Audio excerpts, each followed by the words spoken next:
ยุกระจายเสียงแห่งประเทศไทยจังหวัดลำปาง FM 97 เมกะเฮิรตซ์เสนอรายการ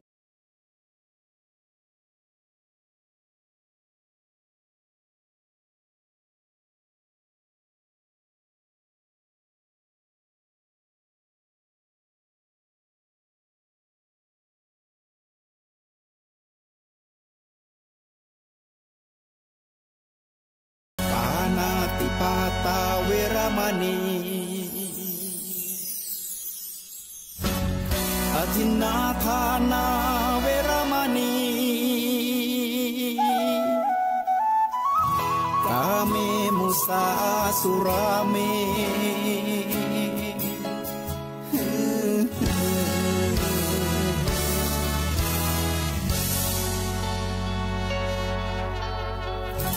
ศีลคือข้อห้ามธรรมคือข้อ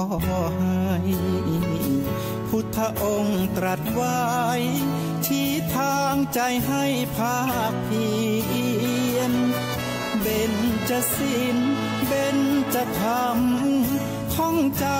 ำสมัยเราเป็นนักเรียนธรรมะไม่เคยแปรเปลี่ยนแต่เรายังจำได้มาทวงคำมันหมู่บ้านศีลห้าถือเป็นพันธะชาวพุทธทุกคนทั่วไทย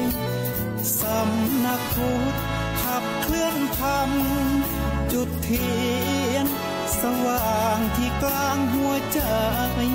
สังคมจะร่มเย็นได้ศีลธรรมในใจต้องมีเบญจศีลว่ายังไงไหนลองท่องมาข้อหนึ่งห้ามฆ่าสัตว์ข้อสองห้ามลักทรัพย์ข้อสามห้ามประพฤติผิดในกามข้อสี่ห้ามพูดเท็จข้อห้าห้ามดื่มสุราแล้วเบญจะทำทั้งห้าว่าอย่างไรนายบอกชัดๆอีกทีข้อหนึ่งเมตตากรุณาข้อสองสัมมาอาชีพ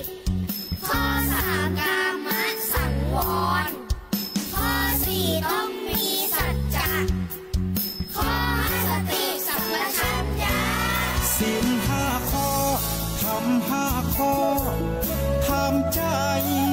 ทำได้สักข้อหรือยังมีศีลสุขล้ำมีธรรมสุขใจวอนพี่น้องไทยช่วยกันใส่ใจจริงจัง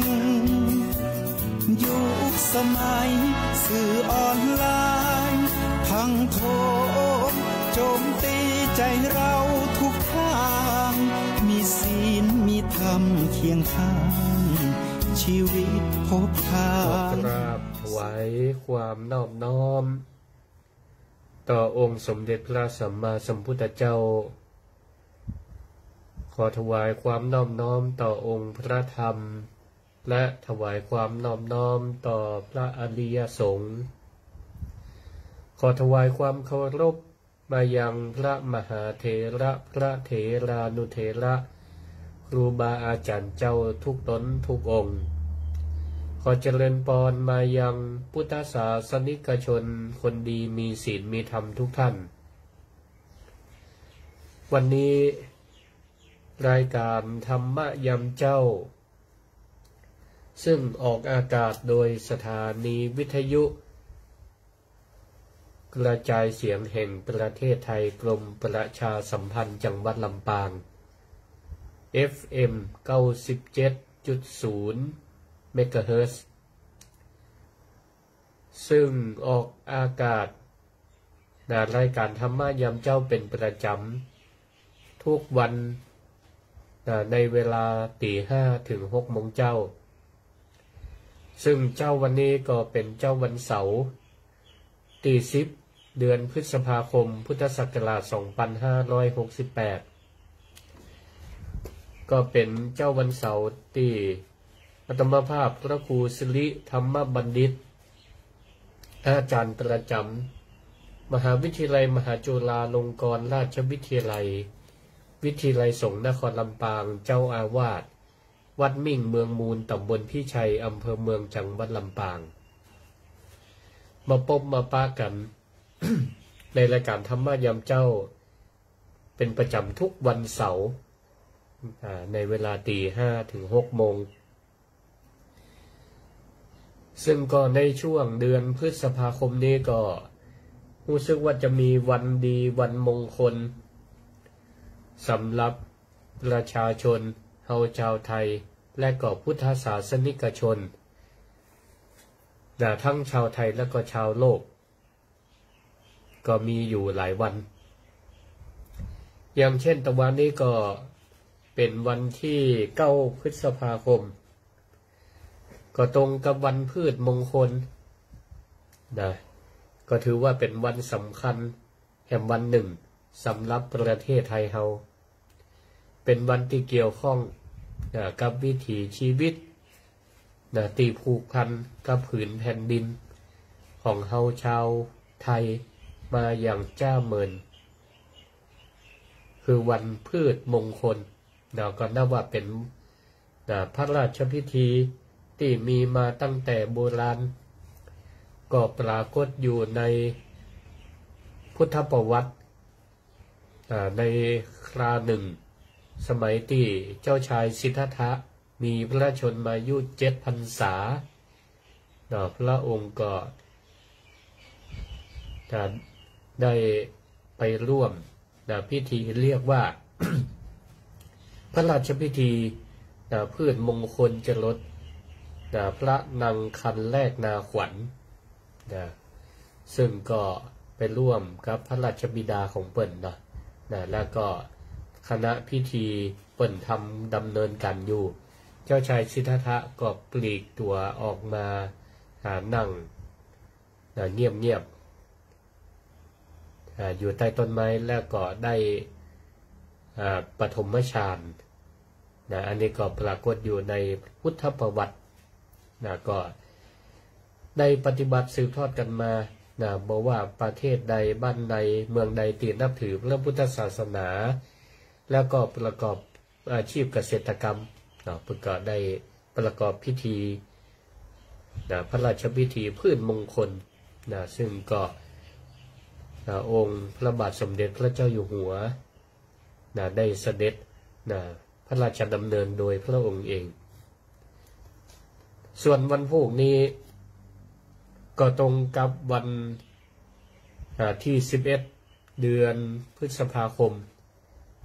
พ.ศ. 2568ถ้าตามจันทรคติก็ตรงกับวันขึ้น15 ค่ำเดือน6เดือน6ใต้ภาคกลางถ้าภาคเหนือก็เป็นห้องว่าเดือน8เดือน8เหนือหรือเป็นห้องว่าเดือนวันพรุ่งนี้เป็นวันเดือน8 เพ็งเดือน8 เพ็งนี่ก็แต่ละจังหวัดภาคเหนือมีแต่ละจังหวัดภาคเหนือมีพระอารามหลวงวัดที่เป็นพระอารามหลวงก็จะมีงานพิธีเดือน8 เพ็งกันส่งน้ำพระบรมสารีริกธาตุพระธาตุเจดีย์ที่มีประจำกู้บ้านกู้เมืองกู้วัดกู้วาเปิ้นแล้วก็เป็นวันสำคัญทางพระพุทธศาสนาเป็นวันที่สำคัญทางพระพุทธศาสนาถือว่าเป็นวันที่พุทธศาสนิกชนทั่วโลกต่างพร้อมใจกันน้อมรำลึกถึงพระมหากรุณาธิคุณพระปัญญาคุณและพระบริสุทธิคุณขององค์สมเด็จพระสัมมาสัมพุทธเจ้าเรียกว่าวันวิสาขบูชาเป็นวันวิสาขบูชานี้ก็ถือว่าเป็นวันแปลว่าวันบูชาวันบูชาในวันเพ็ญเดือนวิสาขะก็คือวันเพ็ญเดือน6เป็นวัน เกี่ยวข้องกับองค์สมเด็จพระสัมมาสัมพุทธเจ้าเป็นเหตุการณ์ที่สำคัญก็คือเป็นวันที่พระพุทธเจ้าเฮาทรงประสูติตรัสรู้และปรินิพพานซึ่งเหตุการณ์ก็เกิดขึ้นต่างวาร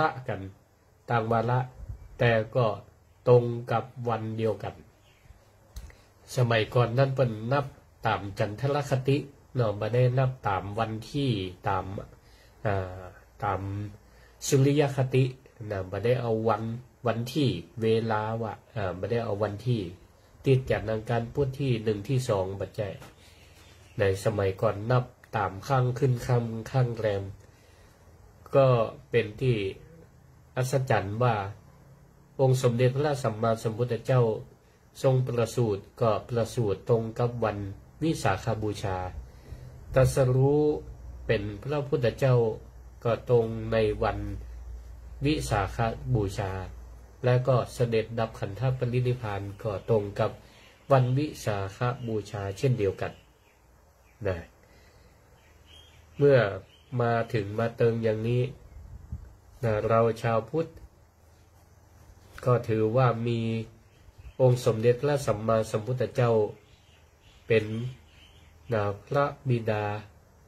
เป็นพ่อของโลกของเฮาชาวโลกเมื่อวันเกิดของพ่อมาถึงเฮาก็ได้ลำลึกนึกถึงพระคุณของเพิ่นต่างก็จะแสดงออกในวันวิสาขบูชาทั้งภาคราชการก็ให้ความสำคัญก็ได้ประกาศว่าวันพรุ่งนี้เป็นวันวิสาขบูชาเป็นวันสำคัญของโลกเป็นวันสำคัญของโลกเป็นวันสากลโลกด้วยนะเป็นวันสำคัญสากลของโลกเปิ้นก็มีการรณรงค์บ่ฮื้อมีการซื้อขายสิ่งอบายมุขต่างๆบ่ว่าจะเป็นสุรายาเสพติดทั้งหลายเพื่อเป็นการถวายพุทธบูชาในวันพรุ่งนี้เพราะฉะนั้นก็เชิญชวนพุทธศาสนิกชนทั้งหลายได้แสดงออกซึ่งความลำลึกถึงพระรัตนตรัยอันมีพระพุทธเจ้าพระธรรมเจ้าและพระสังฆเจ้าด้วยกันเนาะถือว่าเป็นวันเกิดของพ่อของเราพ่อของชาวโลกของเราก็โดยการแสดงออกทำบุญตักบาตร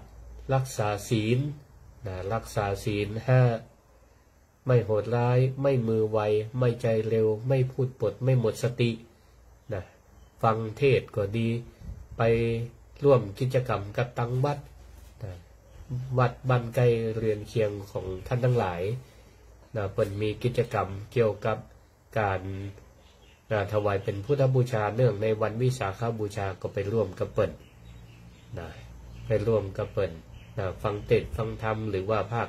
ตอนแรงเพิ่นมีทำวัดสวดมนต์มีการเวียนเทียนรอบอุโบสถหรือพระพุทธปฏิมากรเอาก็ไปร่วมแสดงออกเพื่อเป็นการเจริญบุญกุศลเพื่อเกิดขึ้นในวันพรุ่งนี้ซึ่งก็ตรงกับวันวิสาขบูชาแล้วก็แฮมโอกาส แฮมโอกาสวันมงคลแฮมอย่างหนึ่งในวันพรุ่งนี้วันอาทิตย์ที่11เดือนพฤษภาคมพุทธศักราช2568ก็คือเป็นวันเนื่องในวโรกาสอันเป็นมงคลยิ่งที่องค์พระบาทสมเด็จพระวชิรเกล้าเจ้าอยู่หัวในหลวงรัชกาลที่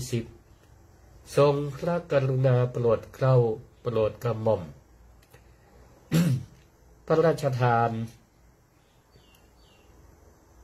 ต้น4มหาโพธิ์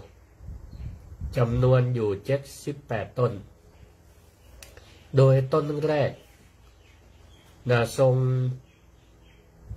พระราชทานต้น4มหาโพธิ์ ที่จะปลูกไว้ในวันวิสาขบูชาก็คือวันพรุ่งนี้วันที่11เดือนพฤษภาคม2568โดยต้นที่หนึ่งนั้นทรงพระราชทานปลูกต้นสีมหาโพธิ์ณพระที่นั่งอัมพรสถานพระราชวังดุสิตและทรงพระราชทานนามของต้นสีมหาโพธิ์ต้นแรกนี้ว่าพระศรีมหาโพธิยาลงกรณ์พระศรีมหาโพธิยาลงกรณ์ซึ่งก็มีความหมายว่าพระศรีมหาโพธิ์อันงดงามด้วยพระปัญญาตรัสรู้ส่วนแห่งอย่างหนึ่งที่เป็นมงคลในการนี้องค์พระบาทสมเด็จพระวชิรเกล้าเจ้าอยู่หัวทรงพระกรุณาโปรดเกล้าโปรดกระหม่อมพระราชทานต้นสีมหาโพธิ์ก็เพื่อว่าเชิญไปปลูกในพื้นที่77จังหวัดพร้อมกันทั่วประเทศในวันพรุ่งนี้ในเวลาประมาณ9:29 นาทีและทรงพระราชทาน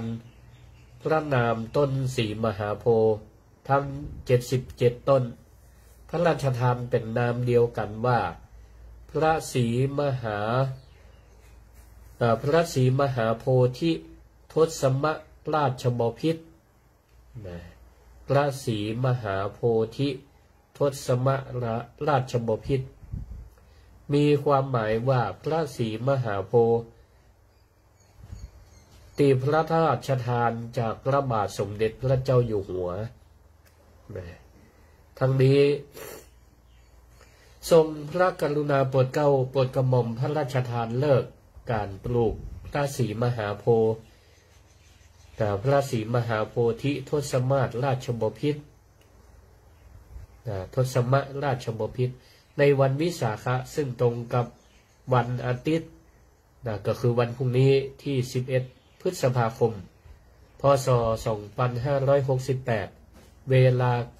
9:29 นาที พร้อมกันทุกจังหวัดทั่วประเทศณที่สถาน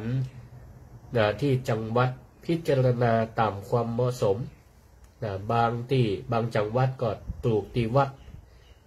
บางที่ก็ปลูกศาสนสถานบางที่ก็สวนสาธารณะบางที่ก็ปลูกที่สถานศึกษาซึ่งก็จังหวัดลำปางเท่านั้น องค์พระบาทสมเด็จพระเจ้าอยู่หัวทรงพระราชทานพระศรีมหาโพธิ์คือกับท่านผู้ว่าราชการจังหวัดลำปางเป็นผู้แทนพระองค์นำมาปลูกซึ่งก็สถานที่ปลูกนั้นก็เป็นสถานที่สถานศึกษาของคณะสงฆ์จังหวัดลำปางได้แก่มหาวิทยาลัยมหาจุฬาลงกรณราชวิทยาลัยวิทยาลัยสงฆ์นครลำปางตำบลศาลาอำเภอเกาะคาจังหวัดลำปาง ซึ่งก็เป็นมงคลยิ่งซึ่งก็เป็นมงคลยิ่งของพี่น้องเราชาวจังหวัดลำปางเพราะฉะนั้นก็วันพรุ่งนี้ขอเรียนเชิญเจริญพรพุทธศาสนิกชนประชาชนคนลำปางทุกท่านหรือคนจังหวัดอื่นที่มาอยู่จังหวัดลำปางได้ร่วมกัน เป็นสักขีพยานได้ร่วมงานมงคลในพิธีปลูกพระศรีมหาโพธิทศมราชบพิตรที่องค์พระบาทสมเด็จพระเจ้าอยู่หัวทรงพระราชทานนำมาปลูกซึ่งก็จังหวัดละ1 ต้นซึ่งก็กำหนดที่มจร.วิทยาลัยสงฆ์นครลำปางตำบลศาลาอำเภอเกาะคาจังหวัดลำปางนอกจากการปลูกต้นพระศรีมหาโพธิทศมราชบพิตร แล้วก็ยังมีการพระองค์ก็ยังได้พระราชทานวิดิทัศน์ธรรมะธรรมนาวาวัง ธรรมะพระราชทานเนื่องในวันวิสาขบูชาเพื่อเผยแพร่ในพิธีดังกล่าวเพื่อประชาชนพุทธศาสนิกชนได้ชมกันเพราะฉะนั้นก็เชิญชวนพุทธศาสนิกชนทุกท่านได้เข้าร่วมพิธีดังกล่าวเพื่อความเป็นสิริมงคลแก่ตัวเก่าโดยความพร้อมเพรียงกันในสถานที่ที่ได้แจ้งไปคือมจรวิไลสงฆ์นครลำปางก็นับว่าเป็น พระมหากรุณาธิคุณยังหาที่สุดมาได้และก็เป็นเหตุการณ์ที่สร้างความปรับปลื้มปีติยินดีแก่พระสงฆ์นิกรเจ้าไทยเป็นอย่างยิ่งการที่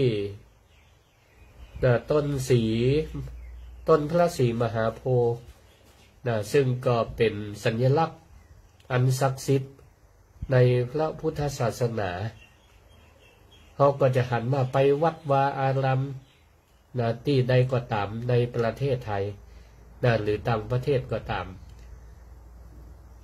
ในท่านจะมี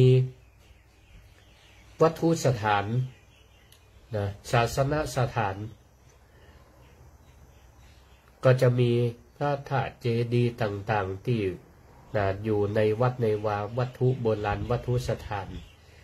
และสิ่งหนึ่งจะต้องมีก็คือต้นศรีมหาโพธิ์ที่จะปลูกกันอยู่ในวัดวาอารามทุกที่ทุกต่างก็ถือว่าเป็นสัญลักษณ์ในทางพระพุทธศาสนามาอย่างช้านานต้นศรีมหาโพธิ์นี่ก็ได้แผ่กิ่งก้านสาขาจากแดนพุทธภูมิมาสู่ประเทศไทยสู่ประเทศอื่นๆต่างๆที่นับถือพระพุทธศาสนาและบัดนี้กำลังจะปลูกในทุกจังหวัดทั่วประเทศก็ถือว่ามีความหมายที่ลึกซึ้งยิ่งกว่าการปลูกต้นไม้ธรรมดาในวันนี้อาตมาก็จะได้ใคร่ขอเชิญทุกท่านได้ร่วมกันพิจารณาถึงความสำคัญของต้นศรีมหาโพธิ์ในมุมมองของพระพุทธศาสนาและความหมายอันลึกซึ้งที่แฝงอยู่เบื้องหลังของการพระราชทานพระศรีมหาโพธิ์ในครั้งนี้เพื่อที่เราท่านทั้งหลายจะได้หันคุณค่าสิ่งที่เรากำลังจะร่วมกันดูแลรักษาพระศรีมหาโพธิ์ทุกจังหวัดและก็น้อมนำหลักธรรมมาปรับใช้ในชีวิตในเวลาแห่งการบรรยายธรรมนี้จนถึงเวลา 6 โมง ต้นพระศรีมหาโพธิ์นี่ก็บ่ใช่ต้นไม้ธรรมดาแต่ว่าเป็นพยานแห่งเหตุการณ์ที่สำคัญที่สุดในพุทธประวัติในประวัติศาสตร์แห่งพระพุทธศาสนาก็คือการตรัสรู้ขององค์สมเด็จพระสัมมาสัมพุทธเจ้าตั้งแต่พุทธกาลจนถึงปัจจุบันต้นพระศรีมหาโพธิ์จึงได้รับการเคารพสักการะจากพุทธศาสนิกชนคนทั่วโลกเป็นสัญลักษณ์แห่งปัญญาแสงสว่างและการหลุดพ้นจากความทุกข์ทั้งหลายซึ่งต้นพระศรีมหาโพธิ์ต้นแรกก็เป็นต้นไม้คู่พระบารมีและเป็นต้นไม้สหชาติขององค์พระโพธิสัตว์หรือพระพุทธเจ้าของเขาคำว่าสหชาติสหะแปลว่าพร้อมชาติแปลว่าเกิดรวมกันก็แปลว่าเกิดขึ้นพร้อมกันซึ่งสิ่งที่เกิดขึ้นพร้อม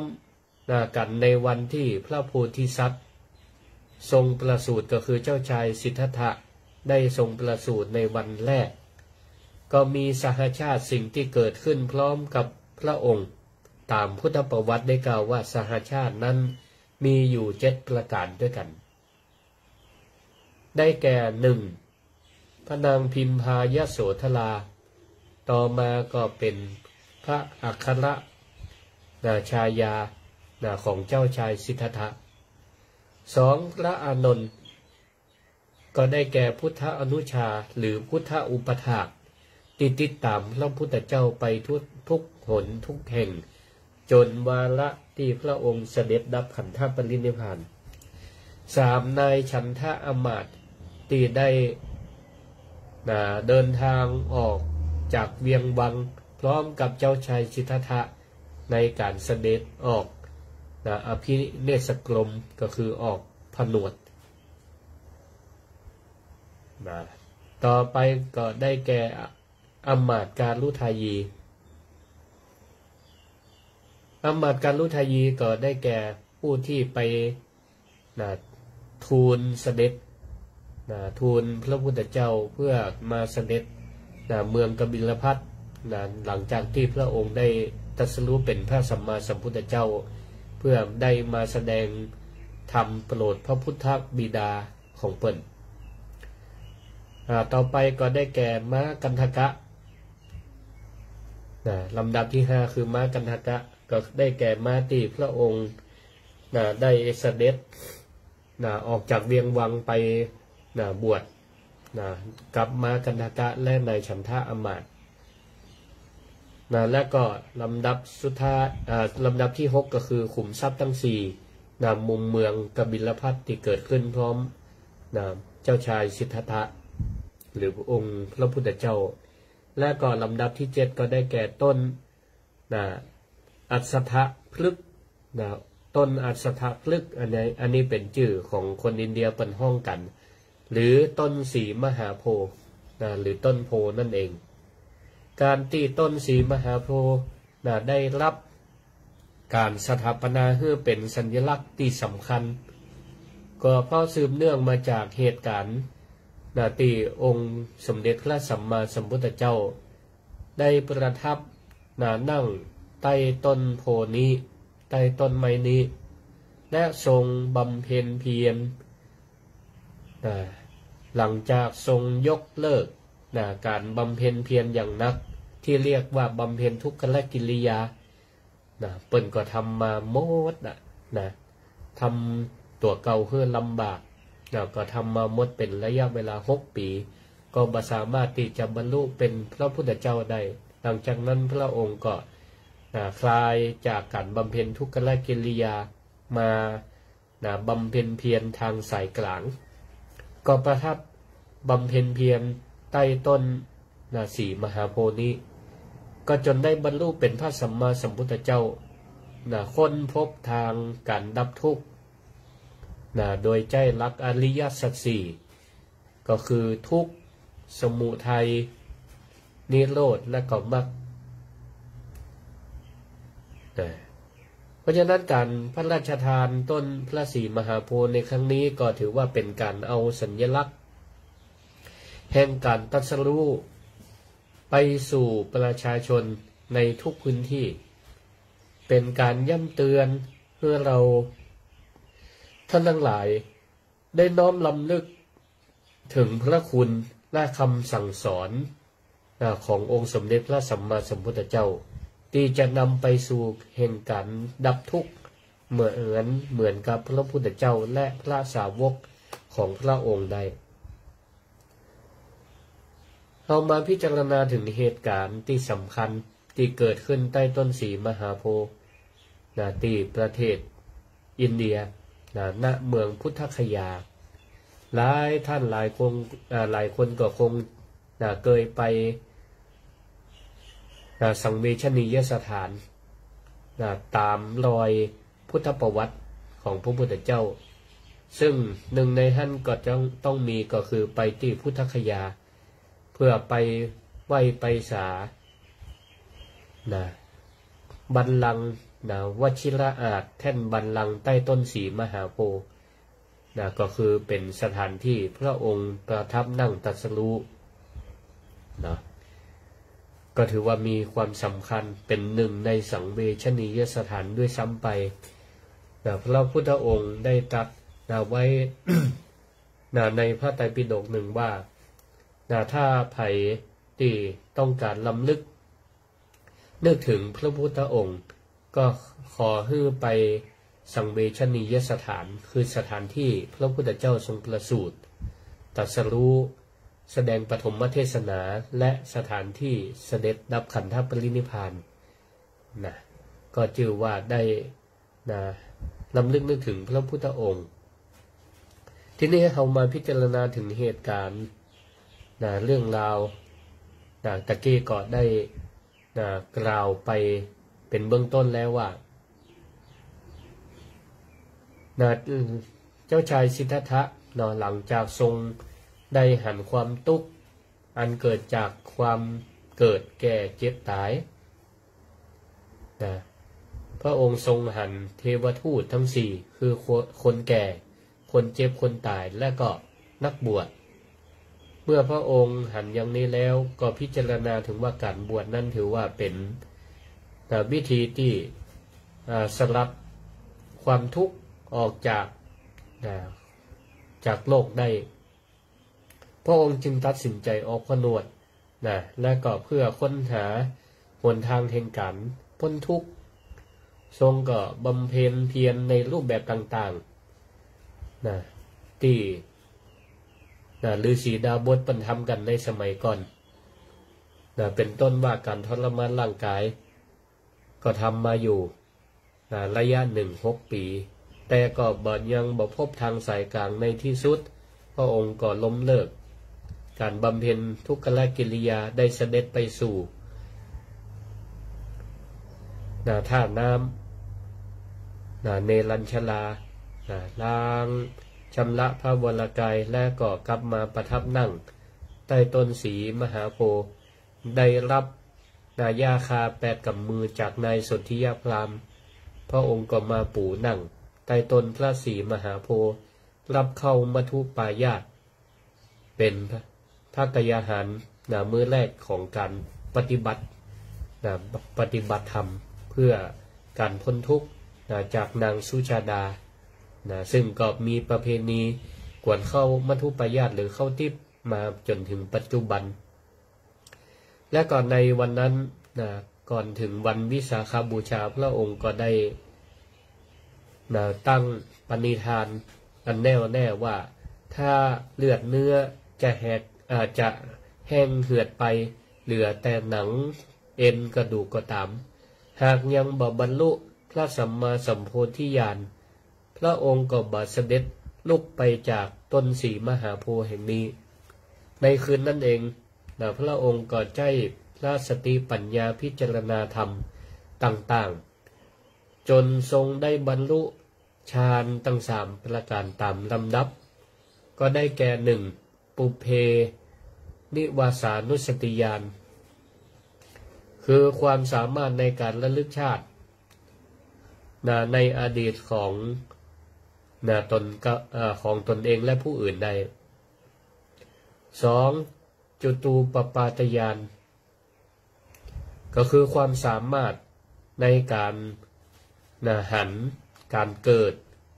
การตายและการเวียนว่ายตายเกิดของสัตว์ทั้งหลายตามอำนาจแห่งกรรมและก็ 3. อาสวัคยญาณอาสวัคยญาณก็คือความรู้ที่ทำให้เกิดกิเลสอาสวะตั้งปวงมันหมดสิ้นได้หมดสิ้นไปนำไปสู่การรู้แจ้งอริยสัจสี่และก็การบรรลุพระสัมมาสัมโพธิญาณในที่สุดซึ่งเนื้อหาสาระนี้ก็ปรากฏอยู่ในธรรมจักรกับปวัตตนสูตรซึ่งเป็นพระธรรมกันแรก เป็นพระธรรมกันแรกที่พระองค์ทรงค้นพบและก็นำเผยแผ่คือแก่พระปัญจวัคคีย์คือพระสงฆ์หมู่แรกที่พระองค์ทรงสอนก็ธรรมจักรปวัตตนสูตรก็เป็นพระสูตรที่กล่าวถึงพระธรรมที่กำลังจะหมุนไปสู่พุทธศาสนิกชนทั่วโลก ซึ่งก็ต้นสีมหาโพธิ์ที่พระองค์ทรงประทับนั่งนั่นก็เลยกลายเป็นต้นสีมหาโพธิ์สัญลักษณ์แห่งการตรัสรู้การบรรลุธรรมสูงสุดการค้นพบความจริงของชีวิตแม้แต่ต้นสีมหาโพธิ์ถึงแม้ว่าจะเป็นต้นไม้ธรรมดาแต่ว่าพระองค์พระสัมมาสัมพุทธเจ้าของเราก็ทรงระลึกนึกถึงพระคุณของต้นสีมหาโพธิ์นะว่าเป็นต้นไม้ที่ได้ให้ความร่มรื่นได้ให้เงาร่มเงาในการนั่งบำเพ็ญเพียรจนบรรลุเป็นพระพุทธเจ้าก่อนที่พระองค์จะเสด็จไปเผยแผ่ธรรมสู่ที่อื่นพระองค์ก็ยังเดินเวียนรอบต้นสีมหาโพธิ์เป็นระยะเวลา7 วันแล้วก็เพ่งมาที่ต้นสีมหาโพธิ์แสดงการลำลึกนึกถึงบุญคุณของต้นสีมหาโพธิ์ที่พระองค์ใจประทับนั่งในการตรัสรู้เป็นพระสัมมาสัมพุทธเจ้าก็แสดงว่าต้นสีมหาโพธิ์นั้นมีความสำคัญมีความสำคัญและก็ต้นสีมหาโพธิ์บ่ใช่เป็นต้นไม้ที่มีความศักดิ์สิทธิ์ในตัวของต้นไม้ตัวมันเองแต่มีความศักดิ์สิทธิ์เพราะเป็นสถานที่เป็นพยานแห่งการเกิดขึ้นของพระปัญญาอันสูงสุดอันเป็นที่ซึ่งพระพุทธเจ้าทรงได้ทำลาย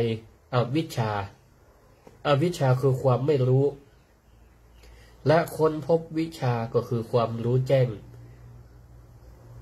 ในธรรมทั้งหลายนำพาพระองค์เองและก็สัตว์โลกทั้งหลายได้พ้นออกจากวัฏฏะสงสารบักกลับมาเวียนว่ายตายเกิดอีกก็คือดับเข้าสู่นิพพานต้นพระศรีมหาโพธิ์เป็นนักกว่าเป็นมากกว่าต้นไม้ธรรมดาเป็นสัญลักษณ์ที่ทรงความหมายอันลึกซึ้งในหลายมิติประการที่หนึ่งก็คือเป็นสัญลักษณ์แห่งปัญญาเปรียบเหมือนกับกิ่งก้านสาขาที่แผ่ขยายเพื่อความร่มเย็นได้ฉันใดเป็นที่จับของสัตว์ปีกทั้งหลายเป็นที่พักพิงอาศัยของนกทั้งหลายได้ฉันใดปัญญาก็แผ่ขยายในจิตใจขจัดความร้อนลุ่มขจัดกิเลสนั่นก็เพื่อความสงบร่มเย็นแก่คนทั้งหลายที่น้อมกายวาจาใจเข้ามาปฏิบัติได้ฉะนั้นการตรัสรู้ที่เกิดขึ้นด้วยปัญญาการระลึกถึงต้นสีมหาโพธิ์ก็จึงว่าเป็นการเตือนใจเพื่อเฮาท่านทั้งหลายได้บำเพ็ญเจริญปัญญาต่อมาเป็นสัญลักษณ์แห่งการตรัสรู้และการหลุดพ้นต้นสีมหาโพธิ์ถือว่าเป็นเครื่องหมายแห่งชัยชนะขององค์สมเด็จพระสัมมาสัมพุทธเจ้าเหมือนหมู่มารและกิเลสอยู่เหนือหมู่มารและกิเลสทั้งหลายทั้งปวงเป็นเครื่องหมายแห่งการเข้าถึงนิพพานการหลุดพ้นแห่งความทุกข์ทั้งหลายนี่เป็นสัญลักษณ์แห่งการตรัสรู้การหลุดพ้นอยู่เหนือกิเลสทั้งหลายแห่งประการหนึ่งก็คือเป็นสัญลักษณ์แห่งที่พึ่งหลังจากที่พระองค์ได้ตรัสรู้แล้วองค์สมเด็จพระสัมมาสัมพุทธเจ้าประทับอยู่ณบริเวณต้นสีมหาโพธิ์เป็นระยะเวลา7 สัปดาห์ทรงเสวยวิมุตติสุขก็คือความสุขอันเกิดจากการหลุดพ้นจากกิเลสทั้งหลายเป็นพระสัมมาสัมพุทธเจ้าบริเวณนี้จึงเป็นที่พึ่งตั้งใจสำหรับพระองค์ในช่วงแรกเช่นเดียวกับพระธรรมคำสอนที่ได้จากการตรัสรู้ก็ยังที่ได้เจริญพรเรียนให้ท่านทั้งหลายได้ทราบตะเกียว่า เมื่อพระองค์ตรัสรู้แล้วพระองค์ก็บ่ได้ละไปจากต้นสีมหาโพธิ์เป็นเวลา7 สัปดาห์ก็เดินเวียนรอบประทักษิณรอบต้นสีมหาโพธิ์เป็นระยะเวลา7 สัปดาห์แล้วก็เพ่งมาที่ต้นสีมหาโพธิ์การเวียนประทักษิณนี่ศรัทธาญาติโยมทั้งหลายก็ถือว่าเป็นการเคารพสิ่งที่เฮาสักการะเทิดทูนบูชาเหมือนกับวันพรุ่งนี้ที่เฮาจะเวียนประทักษิณรอบพระพุทธปฏิมากรก็คือรูปเปรียบขององค์สมเด็จพระสัมมาสัมพุทธเจ้าพระเฮาท่านทั้งหลายได้ลำลึกนึกถึงพระคุณอันประเสริฐของพระพุทธเจ้าต้นสีมหาโพธิ์ก็เหมือนกันก็ถือว่าเป็นสิ่งที่ให้บุญคุณต่อองค์สมเด็จพระสัมมาสัมพุทธเจ้าพระองค์ก็ได้เวียนรอบต้นสีมหาโพธิ์เพื่อลำลึกนึกถึงคุณที่ได้มีส่วนในการที่พระองค์ได้บรรลุเป็นพระพุทธเจ้าและแห่งประการหนึ่งก็คือเป็นสัญลักษณ์แห่งความยั่งยืนแห่งการเผยแผ่ธรรมต้นโพนี้ก็มีรากแก้วที่ยังลึกมีอายุยืนยาวมีอายุยืนยาวต้นสีมหาโพธิ์ต้นแรกที่พระพุทธเจ้านั่งประทับตรัสรู้มาจนถึงบัดนี้ก็ได้โค่นล่มตามกาลเวลาเพราะผ่านมา 2,500 กว่าปีแต่ต้นแรกได้โค่นล่มไปหน่อใหม่ที่เกิดจากต้นเดิม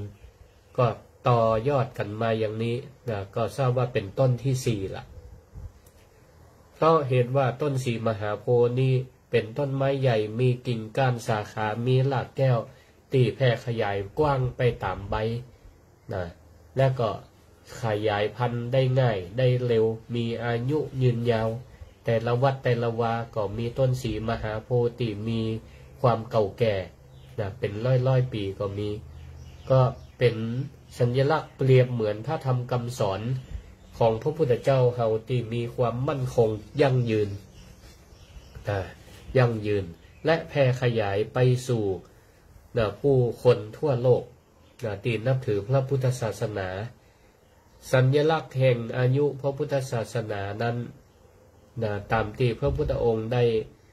ประกาศไว้ว่าพระพุทธศาสนาเฮาจะมีอายุไปจนถึง 5,000 ปี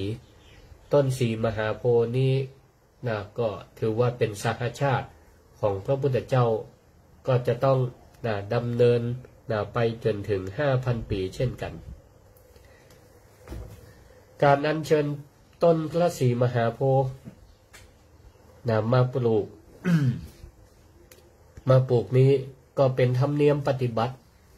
ที่องค์พระบูรพมหากษัตริย์เปิ้นได้ทำกันมาตั้งแต่อดีตเริ่มตั้งแต่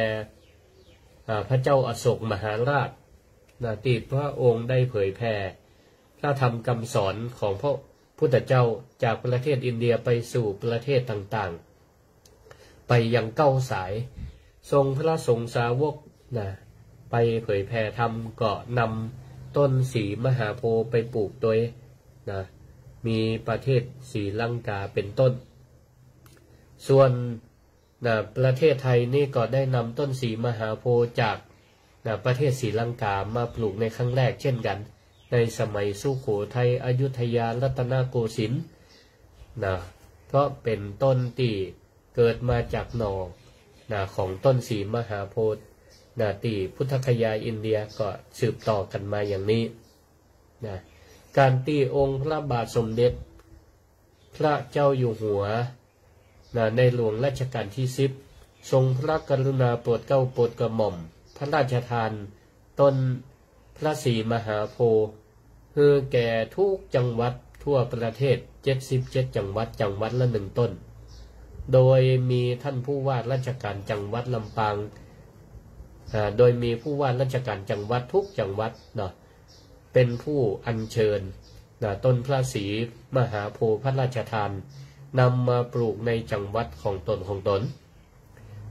ซึ่งจังหวัดลำปางก็เป็น1ใน77จังหวัดก็ถือว่า การที่พระองค์ทรงพระราชทานมานี้มีความหมายที่สำคัญยิ่งอันได้แก่หนึ่งเป็นการสืบทอดพระพุทธศาสนาเป็นการแสดงซึ่งพระราชปณิธานที่พระองค์ทรงสืบทอดบำรุงรักษาต่อยอดเผยแผ่พระพุทธศาสนาเพื่อดำรงคงอยู่คู่กับคนไทยตลอดไปประการต่อมาก็คือเป็นการนำสัญลักษณ์แห่งการตรัสรู้ของพระพุทธเจ้ามาสู่ประชาชนเป็นการนำเอาสัญลักษณ์ที่อันศักดิ์สิทธิ์และที่เกี่ยวข้องกับการตรัสรู้ไปประดิษฐานไว้ใกล้ชิดกับประชาชนในทุกพื้นที่เพื่อเป็นการให้ทุกคนได้มีโอกาสได้ไหว้ได้สาได้สักการะได้ระลึกนึกถึงพระคุณอันประเสริฐของพระพุทธเจ้าและน้อมนำธรรมะมาปฏิบัติประการที่สามก็เพื่อเป็นการส่งเสริมการปลูกต้นไม้และรักษาสิ่งแวดล้อมการปลูกต้นศรีมหาโพธิ์นั่นเป็นการส่งเสริมให้ประชาชนได้หันถึงความสำคัญของการปลูกเก้าตอกดอกไม้การดูแลรักษาธรรมชาติและสิ่งแวดล้อมเขาก็จะหันว่าในโลกปัจจุบันมีภาวะเรือนกระจกก็ดีภาวะโลกร้อนก็ดีเขาก็ต้องรณรงค์ช่วยกันรักษาสิ่งแวดล้อมโดยการปลูกต้นไม้เพื่อได้ช่วยคายออกซิเจนและลดอาการภาวะโลกร้อนได้ลงได้ถือว่าเป็นการที่ส่งเสริมเพื่อประชาชนนั้นได้อยู่ร่วมกับธรรมชาติในอย่างเกื้อกูลอย่างสมดุลกันและเพื่อเป็นการสร้างความสมัครสมานสามัคคีและความเชื่อมโยงการที่ทุกจังหวัดได้ร่วมกันปลูกต้นศรีมหาโพธิ์ในวันวิสาขบูชาในวันเดียวกันเวลาเดียวกันวันพรุ่งนี้ศรัทธาญาติโยมทั้งหลายเอาไปร่วมที่วิไลสงฆ์นครลำปางตำบลสลาอำเภอเกาะคาจังหวัดลำปางร่วมพิธีปลูกต้นพระศรีมหาโพธิ์ก็ได้ชื่อว่าเอาไปร่วมพร้อมกันกับประชาชนคนไทยทุกจังหวัดในประเทศไทย77จังหวัดก็ถือว่าเอาไปเป็นสักขีพยานในการร่วมปลูกต้นศรีมหาโพธิ์ซึ่งเป็นต้นไม้พระราชทานอยู่จังหวัดไหนก็ไปร่วมที่นั้นที่นั้นช่วงนี้ก็มีการเตรียมพื้นที่กันก็ใกล้สมบูรณ์แล้วเสร็จทุกจังหวัดรูปแบบของโดยรอบสถานที่ปลูกนั้นก็เป็นมีทรงรูปแบบเหมือนกัน77จังหวัดเนี่ยสร้างแบบการปลูกเหมือนกันเลยต้นศรีมหาโพธิ์ก็ทรงความสูงขนาดเต่าเดียวกันหมดก็ถือว่าเป็นการสร้างความสมัครสมานสามัคคีและความเชื่อมโยงทางด้านจิตใจรวมจิตรวมใจของพุทธศาสนิกชนทั่วประเทศการพระราชทานในครั้งนี้จึงเปรียบเสมือนการปลูกต้นไม้แห่งปัญญาและต้นไม้แห่งการตรัสรู้ลงในจิตใจของพระสงฆ์นิกรคนไทยทุกคนเป็นการปลูกต้นไม้แห่งปัญญาปลูกต้นไม้แห่งการตรัสรู้ในจิตในใจของหมู่เฮาท่านทั้งหลายทุกท่านทุกคนญาติโยมท่านสาธุชนทั้งหลายต้นศรีมหาโพธิ์ที่ได้รับพระราชทานในครั้งนี้ไม่ใช่เป็นเพียงแต่ต้นไม้ที่ให้ความร่มรื่นแต่เป็นต้นไม้เป็นตัวแทนแห่งปัญญาเป็นต้นไม้ตัวแทนแห่งการตรัสรู้และพระธรรมคำสอนขององค์สมเด็จพระสัมมาสัมพุทธเจ้าการที่เราท่านทั้งหลายได้ร่วมปลูกได้ร่วมดูแลรักษาต้นพระศรีมหาโพธิ์ในจังหวัดของเขานั่นก็จึงควรเป็นอย่างยิ่งควรน้อมนำมาเป็นเครื่องเตือนจิตเตือนใจเฮาได้ว่าปลูกต้นโพแห่งปัญญาขึ้นในใจ ด้วยการศึกษาพระธรรมพิจารณาธรรมและก็ปฏิบัติธรรมวิปัสสนากรรมฐานตามที่เราได้ศึกษาจากครูบาอาจารย์มาเพื่อเป็นการให้เกิดปัญญาอู้แจ้งหันจริงในสัจธรรมเราได้ปลูกต้นสีมหาโพธิ์แห่งความดีเราได้ปลูกต้นโพธิ์แห่งความดีในจิตในใจด้วยการสร้างกุศลธรรมสร้างกุศลธรรมกุศลกรรมก็คือกรรมอันเป็นกุศลละเว้นอกุศลละเว้นอกุศลโดยเฉพาะในวันพรุ่งนี้เป็นวันวิสาขบูชาเฮาก็เป็นการน้อมรำลึกถึงพระคุณของพระพุทธเจ้าด้วยการรักษาศีลทำบุญขึ้นตามรักษาศีลเจริญภาวนาปฏิบัติธรรมโดยเฉพาะในวันพรุ่งนี้และวันอื่นๆต่อไปและก็เชิญชวนท่านทั้งหลายมาปลูกต้นโพแห่งความเพียรอันได้แก่การเพียรในการทำคุณงามความดีเพียรในการปฏิบัติธรรมอย่างต่อเนื่องโดยบ่ย่อท้อต่ออุปสรรคทำบ่อยๆทำประจำทำทุกวันทุกเวลาเหมือนที่พระพุทธเจ้าพระองค์ทรงบำเพ็ญเพียรที่ใต้ต้นสีมหาโพธิ์ท่านทั้งหลายเปิ้นนั่งอยู่ใต้ต้นสีมหาโพธิ์เป็นระยะเวลา6 ปีด้วยกันหมู่เฮาท่านทั้งหลายให้สามารถที่อยู่กติได้เป็นระยะเวลายาวนานกว่าพระพุทธเจ้าของพระองค์นั่งอยู่หั่น6 ปีตากฝนตากลมตากแดดทำวิถีทางต่างๆคือพ้นจากความทุกข์แต่บำเพ็ญยากบำเพ็ญทุกขกิริยาด้วยความยากลำบากก็บ่สามารถบรรลุได้จนท้ายที่สุดก็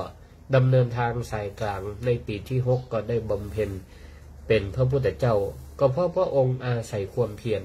เพราะฉะนั้นเราท่านทั้งหลายก็เจริญรอยตามพระพุทธบาทรอยแห่งพระพุทธเจ้าโดยการบำเพ็ญความเพียรบอกว่าเขาจะทำการทำงานอะไรอย่างต่างๆก็ทำด้วยความเพียรแล้วก็เจริญปลูกต้นโพแห่งความกตัญญูตัวด้วยการระลึกนึกถึงคุณของพระพุทธเจ้าคุณของพระธรรมเจ้าและคุณของพระสังฆเจ้าถ้าไม่มีพระพุทธเจ้าพระองค์ถ้าพระองค์บ่ทรงค้นพบธรรมะถึงแม้ว่าจะมีอยู่บนโลกนี้แต่พระองค์เป็นผู้ค้นพบสัจธรรมแล้วน้อมนำมาเผยแผ่ให้เราพุทธศาสนิกชนได้ปฏิบัติถ้าบ่มีพระองค์เขาก็บ่สามารถจะฮู้ธรรมและปฏิบัติธรรมได้เพราะฉะนั้นพระองค์ถือว่าเป็นผู้มีคุณูปการยิ่งก็ขอความสุขสวัสดีขออานิสงส์ที่หมู่เฮาท่านทั้งหลายได้มาลำลึกนึกถึงในวันวิสาขบูชาวันพรุ่งนี้เป็นวันที่พระพุทธเจ้าทรงประสูติตรัสรู้และปรินิพพานในวันวิสาขบูชาและเป็นวันที่องค์พระบาทสมเด็จพระเจ้าอยู่หัวทรงพระกรุณาโปรดเกล้าโปรดกระหม่อมพระราชทานต้นสีมหาโพธิ์77 ต้นไปปลูกคือผู้ว่าราชการจังหวัดนำไปปลูก77 จังหวัดในวันพรุ่งนี้ในเวลา 9:29 นาทีก็เชิญชวนพุทธศาสนิกชนทั้งหลายไปร่วมเป็นสักขีพยานไปร่วมปลูกและลำลึกนึกถึงวันวิสาขบูชาและก็น้อมลำลึกนึกถึงการปลูกต้นโพเป็นการปลูก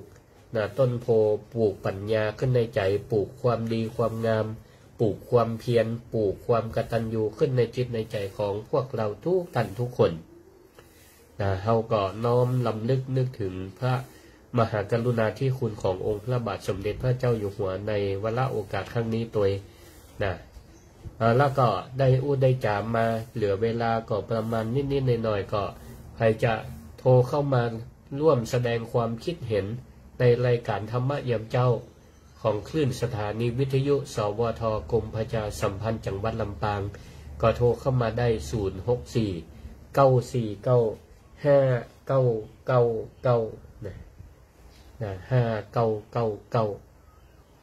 ายการธรรมะยามเจ้าโดยพระครูสิริธรรมบัณฑิตนะ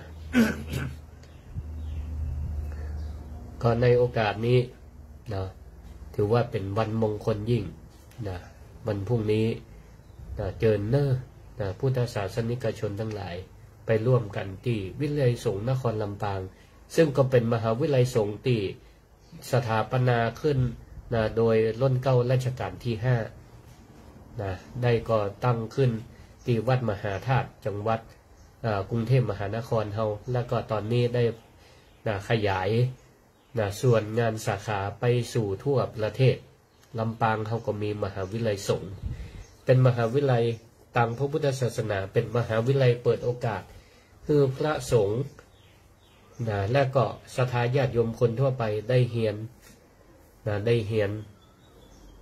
ในระดับหลักสูตรประกาศนียบัตร1 ปี